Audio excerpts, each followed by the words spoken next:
Yes, I am the Atheist Paladin. So Veritas, yet again, doesn't seem to get the idea of how it's morally wrong. He keeps on hitting that it's, for whatever reason that we don't know, that it's morally permissible, that God allows this evil.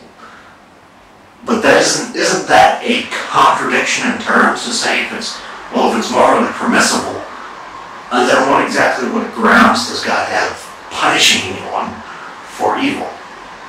Because he allowed it to be morally permissible in the first place. If person A kills person B and it was in self-defense, we can say that's morally permissible. But we can't turn around and then punish him for it. Because why? It was morally permissible.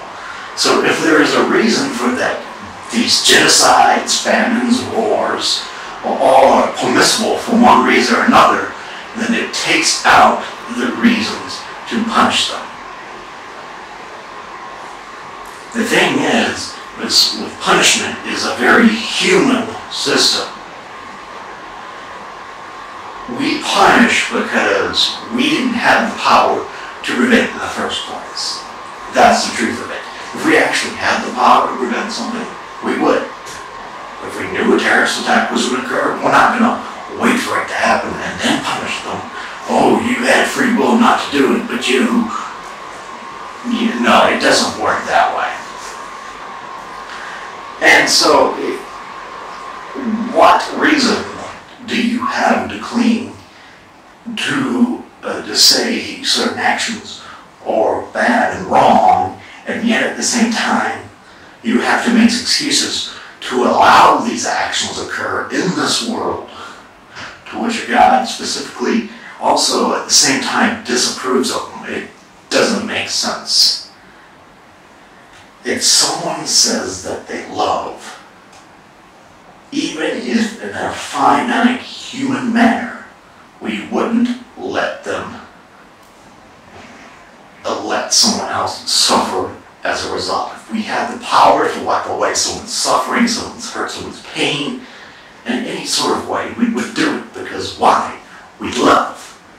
And yet your claim, Veritas, that God that loves infinitely more than us, leads us to a world that is actually the exact opposite of what we intuitively expect.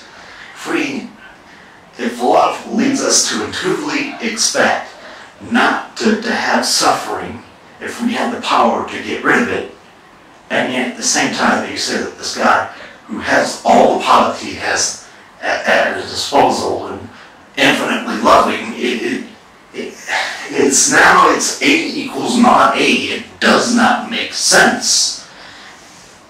It's leading to a result that plainly contradicts itself. If you cannot address this,